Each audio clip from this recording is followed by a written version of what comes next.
Namaste. Welcome back to Sanskriti. We will be now seeing the 15th Sarga in the Yudha Kandam of Vyasa's Adhyatma Ramayanam series. Kaikeyi's son Bharata spoke to Rama submissively and most respectfully with a bowed head and folded hands. O Sri Rama, by giving the reign of the kingdom to me, the word of my mother has been honored by you. Now, the way you had given it to me, I am giving it back to you. Saying this, he showed respects to Sri Rama by prostrating himself and pleaded before him, accompanied by Kaikeyi and his Guru Vasishta, to accept the crown.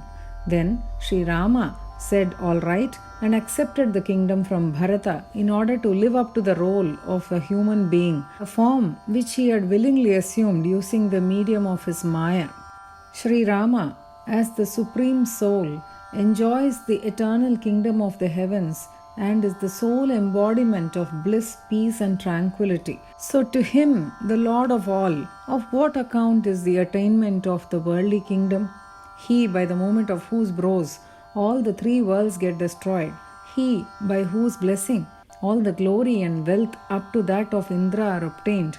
He, out of sport, creates this world. For that Lord Rama, of what account is this worldly kingdom?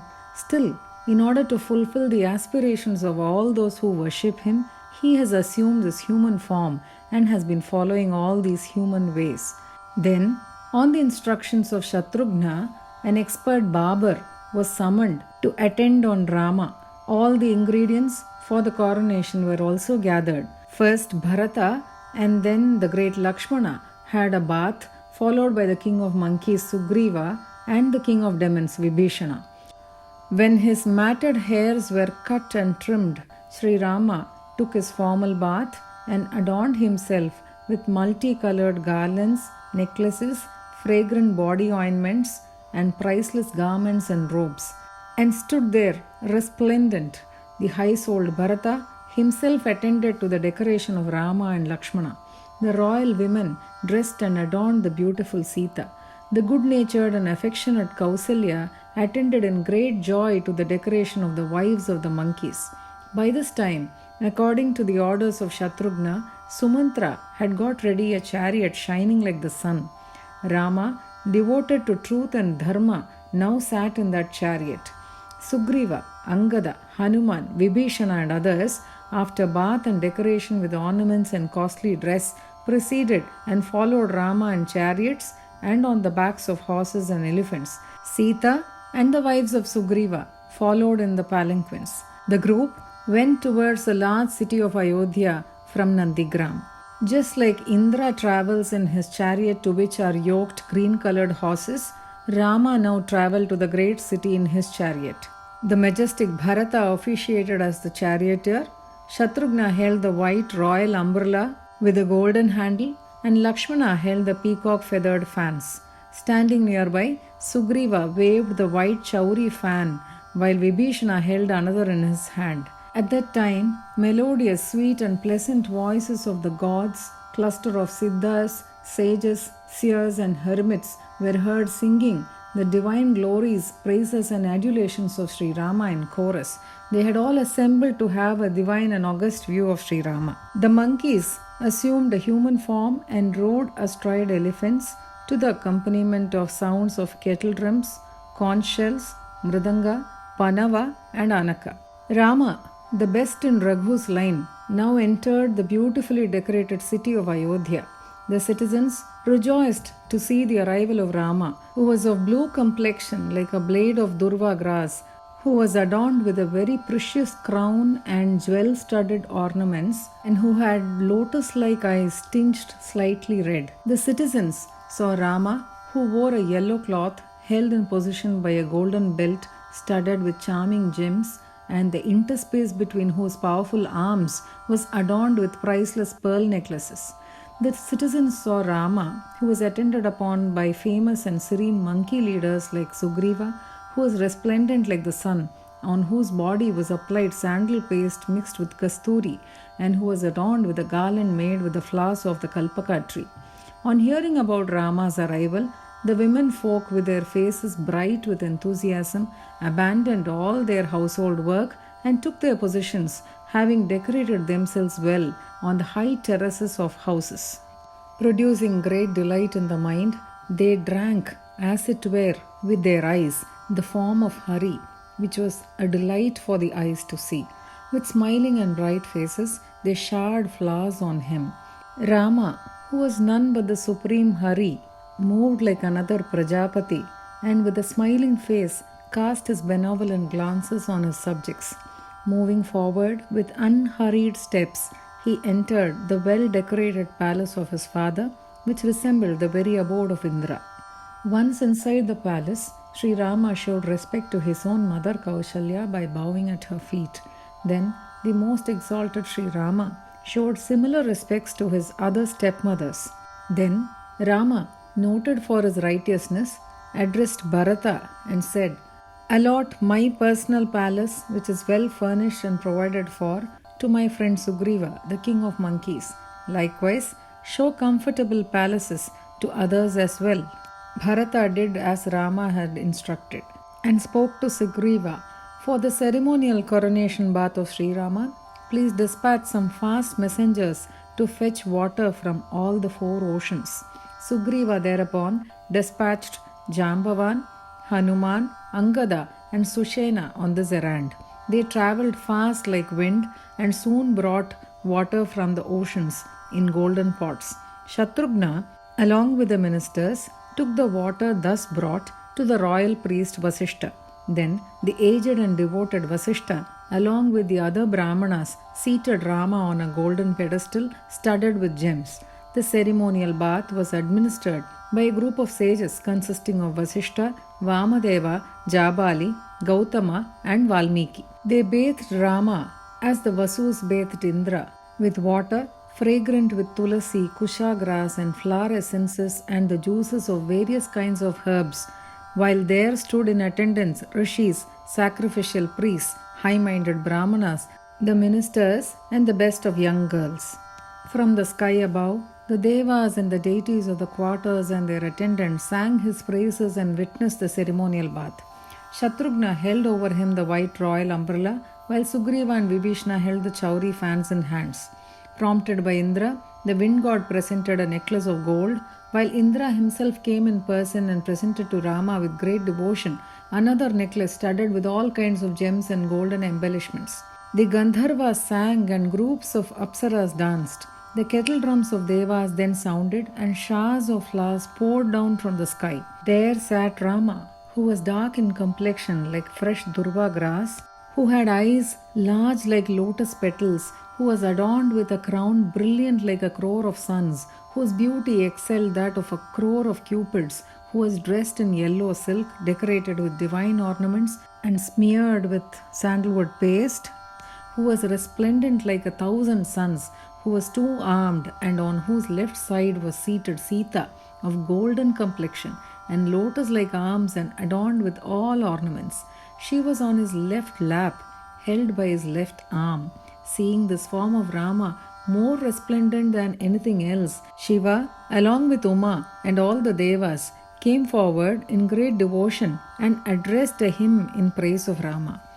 Mahadeva said, "I bow in honor of Sri Rama, together with his Shakti, who is handsome like a blue lotus and is decorated with a crown, necklaces, and armlets, and seated on a throne, and is full of divine and brilliant radiance. O Lord, you are without a beginning, a middle, and an end, and are the only one of your kind. You create, sustain, and annihilate the entire creation using your Maya, but are not involved in, attached, or affected, or influenced by it, because you are always established in a blissful, contented, happy, and tranquil state of consciousness. For blessing the devotees, you, assuming the gunas of Prakriti, manifest in as many incarnations among devas, men, and the like, and thus you sport in this world. Only the knowing ones ever understand this. You create the whole of this universe through Brahma, who is only a part of yourself. You bear the entire universe or hold it aloft from below in the form of Adisesha. You manifest in this universe, above and below, in many forms, as the sun, wind, moon, vegetation, and the clouds. In the bodies of embodied beings, you are present as the digestive fire, and manifesting in 5 forms, you digest all the things eaten. You thus sport in this world. O Lord, out of your prowess alone have come out all the energies. Energies manifest in the moon, sun, and fire, the vitality in all living beings, as also the strength, courage, and longevity found in them. O Lord, the logicians speak of you in different ways as Brahma, Shiva, Vishnu, and as time, karma, moon, sun, etc. But this diversity posed by logicians has no substance in it, as there is no existence other than you, the one supreme Brahman. In the Vedas and in the Puranas, you, the only existence, are spoken of as incarnating as a fish, etc. In the same way, all that is considered cause and effect are yourself. There is nothing separate from you. In this infinitely diverse creation, whatever existed before, whatever would exist hereafter, and whatever exists now, all these moving and unmoving beings have no existence apart from you. You are therefore the transcendent being. Because of your Maya, people do not understand your real nature. Only those whose minds have been purified by the service of your devotees understand the supreme truth about you as the unitary existence. As their minds are outward going, all beings from Brahma down do not understand your supreme spiritual nature as the truth of the Atman. So, wise people worship you in this form with devotion, and freed from all sorrow, attain liberation. O Rama, I, who have attained my objective by repeating your name, stay along with Bhavani always at Kashi, and in order to liberate the dying jivas, impart to them the mantra consisting of your name. Whoever with deep devotion hears, chants, or writes down this hymn every day, may they, by your grace, attain all happiness in this world and afterwards reach your supreme status. Now, Indra said, on the strength of the boons given by Brahma, the Lord of Rakshasas deprived me of all the glorious enjoyments of the realm of the Devas. O Lord, by your grace, all that has been restored to me after the destruction of that evil enemy of Rakshasa. The Devas now said, O Vishnu, the destroyer of Mura, the evil-minded Ravana had deprived us of our share of sacrificial offerings made by the twice-born ones. He has now been destroyed by you. By your grace, we shall have our share of sacrificial offerings as before. The Pitris said, O Great One, by your grace, this cruel Rakshasa has been destroyed. He had by his power deprived us of the rice offerings which men used to give us at Gaya and other places. Now we are in a position to get them again. Then it was the turn of the Yakshas. They said, this Rakshasa, by his power, used to engage us always in servile work, making us carry him. O Lord of the Raghus, by the destruction of this Ravana, you have liberated us from the innumerable woes arising from the servile work. Now the Gandharvas said, we who are versed in music used to sing accounts of you and thereby get immersed in a sea of bliss and live self-satisfied. Afterwards, this evil-minded Ravana deprived us of our status and making us his servants forced us to sing his praise. We who were in that condition have now been saved by you from the oppression of that evil-minded Rakshasa. Thus, the great serpents, Siddhas, Kinnaras, Maruts, Vasus, Rishis, Gavas, Guhyakas, and the celestial birds, the Prajapatis, Apsaras, and all other heavenly beings approached Rama, feasted their eyes on his form, praised him individually, and were in turn honored by him. All of them, including Brahma and Rudra, then returned to their respective stations, praising Rama in great joy, singing about his achievements, and meditating in their hearts on him, seated on the throne with Sita and accompanied by Lakshmana. Amidst the sound of celestial musical instruments and showers of flowers from the sky, and the chanting of hymns by the Devas and the Munis, Rama, of dark complexion, with a smiling face and accompanied by Sita, Lakshmana, Hanuman and the monkeys, shone with the brilliance of crores of suns. This Sarga ends on this note. Let us proceed with the chanting now. Adhyatma Ramayane Yudha Kande Panchadashaha Sargaha Shri Mahadeva Uvacha Tatastu Kaikeyi Putro Bharato Bhakti Samyutaha Shirasyanjalimadhaya Jeshtham Bhrataramabravit Mata me Satkrita Rama Dattam Rajyam Tvaya Mama Dadami Tatte Cha Punaryatha Tvamadada Mama Ityuktva Padayor Bhaktya Sashtangam Pranipatya Cha Bahudha Prarthayamasa Kaikeya Guruna Saha Tatheti Pratijagraha Bharatadrajyamishwaraha Mayamashritya Sakalam Naracheshtamupagataha Swarajyanubhavo Yasya Sukhajnanaikarupinaha Nirastatishayanandarupinah Paramatmanaha Manushena tu rajyena kim tasya jagadishituho yasya bhrubhangamatrena triloki nashyati kshanat yasyanugrahamatrena bhavantya khandalashriyaha leela srishta mahasrishtehe kiyadetaddramapatehe Tathapi bhajatam nityam kamapuravidhitsaya leela manushadehena sarvamapyanuvartate tatashatrughna-vachanan nipunashmashrukrantakaha sambharashchabhishekarthamanita raghavasya hi Purvam tu bharate snate Lakshmane cha mahatmani Sugrive vanarendre cha Rakshasendre vibhishane Vishodhita jatah snatas chitramalyanulепanaha Maharhavasanopetastasthau tatra sriyajwalan Pratikarma cha Ramasya Lakshmanascha Mahamatihi Karayamasa Bharataha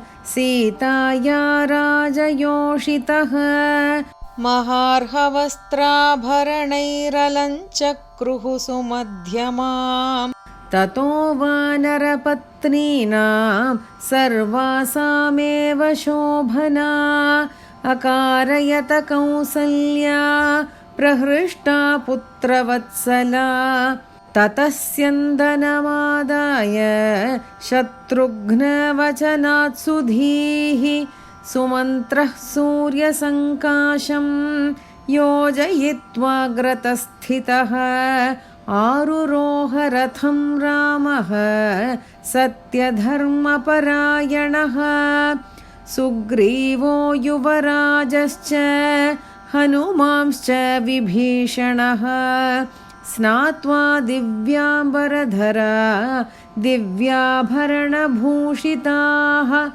Ramamanviyuragrecha Rathashva Gajavahanaha Sugriva Patnyas Sita cha Yayuryanaih Puram Mahat Vajrapanir-yatha devair-haritashvarathe sthitaha prayayau rathamasthaya tatha ramo mahatpuram sarathyam bharatas-chakre ratnadandam mahadyutihi shvetata-patram shatrughno lakshmano vyajanam dadhe चामरं च समीपस्थो न्यवीजयदरिन्दमः शशिप्रकाशं त्वत्परं जग्राहासुरनायकः दिविजैः सिद्धसङ्घैश्च ऋषिभिर्दिव्यदर्शनैः स्तूयमानस्य रामस्य शुश्रुवे मधुरध्वनिः मानुषं रूपमास्थाय वानरा गजवाहनाः भेरीशङ्खनिनादैश्च मृदङ्गपणवानकैः प्रययौ राघवश्रेष्ठस्तां पुरीं समलङ्कृतां ददृशुस्ते समायान्तं राघवं पुरवासिनः दुर्वादलश्यामतनुं महार्हकिरीटरत्नाभरणाञ्चिताङ्गम् आरक्तकञ्जायतलोचनान्तं दृष्ट्वा ययुर्मोदमतीव पुण्याः विचित्ररत्नाञ्चितसूत्रनद्धपीताम्बरं पीनभुजान्तरालम् अनर्घ्यमुक्ताफलदिव्यहारैः विरोचमानं रघुनन्दनं प्रजाः सुग्रीवमुख्यैर्हरिभिः प्रशान्तैः निषेव्यमाणं रवितुल्यभासं कस्तूरिकाचन्दनलिप्तगात्रं निवीतकल्पद्रुमपुष्पमालम् श्रुत्वा स्त्रियो राममुपागतं मुदा प्रहर्षवेगोत्कलिताननश्रियः अपास्य सर्वं गृहकार्यमाहितं हर्म्याणि चैवारुरुः स्वलङ्कृताः दृष्ट्वा हरिं सर्वदृगुत्सवाकृतिं पुष्पैः किरन्त्यस्मितशोभिताननाः दृग्भिः पुनर्नेत्रमनोरसायनं स्वानन्दमूर्तिं मनसाभिरेभिरे रामस्मितस्निग्धदृशा प्रजास्तथा पश्यन् प्रजानाथ इवापरः प्रभुः शनैर्जगामाथ पितुः स्वलङ्कृतं गृहं महेन्द्रालयसन्निभं हरिः प्रविश्य वेश्मान्तरसंस्थितो मुदा रामो ववन्दे चरणौ स्वमातुः क्रमेण सर्वा पितृयोषितः प्रभुः ननाम भक्त्या रघुवंशकेतुः ततो भरतमाहेदं रामः सत्यपराक्रमः सर्वसम्पत्समायुक्तं मम मन्दिरमुत्तमं मित्राय वानरेन्द्राय सुग्रीवाय प्रदीयताम् सर्वेभ्यः सुखवासार्थं मन्दिराणि प्रकल्पय रामेणैवं समादिष्टो भरतश्च तथा करोत् उवाच च महातेजाः सुग्रीवं राघवानुजः राघवस्याभिषेकार्थं चतुस्सिन्धुजलं शुभम् आनेतुं प्रेषयस्वाशु दूतांस्त्वरितविक्रमान् प्रेषयामास सुग्रीवो जाम्बवन्तं मरुत्सुतम् अङ्गदं च सुषेणं च ते गत्वा वायुवेगतः जलपूर्णान् शातकुम्भकलशांश्च समानयन् आनीतं तीर्थसलिलं शत्रुघ्नो मन्त्रिभिः सह राघवस्याभिषेकार्थं वसिष्ठाय न्यवेदयत् ततस्तु प्रयतो वृद्धो वसिष्ठो ब्राह्मणैः सह रामं रत्नमये पीठे ससीतं संन्यवेशयत् वसिष्ठो वामदेवश्च जाबालिर्गौतमस्तथा वाल्मीकिश्च तथा चक्रुः सर्वे रामाभिषेचनं कुशाग्रतुलसीयुक्तपुण्यगन्धजलैर्मुदा अभ्यषिञ्चन् रघुश्रेष्ठं वासवं वसवो यथा ऋत्विग्भिर्ब्राह्मणैः श्रेष्ठैः कन्याभिः सह मन्त्रिभिः सर्वौषधिरसैश्चैव दैवतैर्नभसि स्थितैः चतुर्भिर्लोकपालैश्च स्तुवद्भिः सगणैस्तथा छत्रं च तस्य जग्राह शत्रुघ्नः पाण्डुरं शुभं सुग्रीवराक्षसेन्द्रौ तौ दधतुः श्वेतचामरे मालां च काञ्चनीं वायुर्ददौ वासवचोदितः सर्वरत्नसमायुक्तं मणिकाञ्चनभूषितं ददौ हारं नरेन्द्राय स्वयं शक्रस्तु भक्तितः प्रजगुर्देवगन्धर्वा न ऋतुश्चाप्सरो गणाः देवदुन्दुभयो नेदुः पुष्पवृष्टिः पपातखात् नवदूर्वादलश्यामं पद्मपत्रायते क्षणं रविकोटिप्रभायुक्तकिरीटेन विराजितं कोटिकन्दर्पलावण्यं पीताम्बरसमावृतं दिव्याभरणसम्पन्नं दिव्यचन्दनलेपनम् अयुतादित्यसङ्काशं द्विभुजं रघुनन्दनं वामभागे समासीनां सीतां काञ्चनसन्निभां सर्वाभरणसम्पन्नां वामाङ्के समुपस्थितां रक्तोत्पलकरां भोजां वामेनालिङ्ग्य संस्थितम् सर्वातिशयशोभाढ्यं दृष्ट्वा भक्तिसमन्वितः उमया सहितो देवः शङ्करो रघुनन्दनं सर्वदेवगणैर्युक्तः स्तोतुं समुपचक्रमे श्रीमहादेव उवाच नमोऽस्तु रामाय सशक्तिकाय नीलोत्पलश्यामलकोमलाय किरीटहाराङ्गदभूषणाय सिंहासनस्थाय महाप्रभाय त्वमादिमध्यान्तविहीनयेकः सृजस्य वस्यत्सि च लोकजातं स्वमायया तेन न लिप्यसे त्वं यत्स्वे सुखे जस्ररतो न वद्यः लीलां विधत्से गुणसंवृतस्त्वं प्रपन्नभक्तानुविधानहेतोः नानावतारैः सुरमानुषाद्यैः प्रतीयसे ज्ञानभिरेव नित्यं स्वांशेन लोकं सकलं विधायतं बिभर्षि च त्वं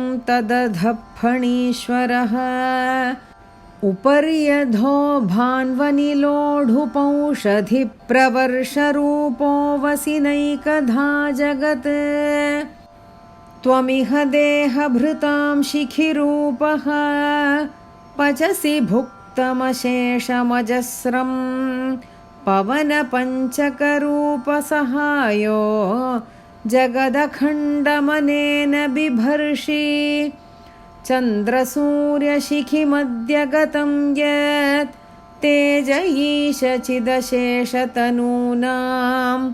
प्राभवत्तनुभृतामिव धैर्यं शौर्यमायुरखिलं तव सत्त्वं त्वं विरिञ्चि शिवविष्णुविभेदात् कालकर्म शशिसूर्यविभागात्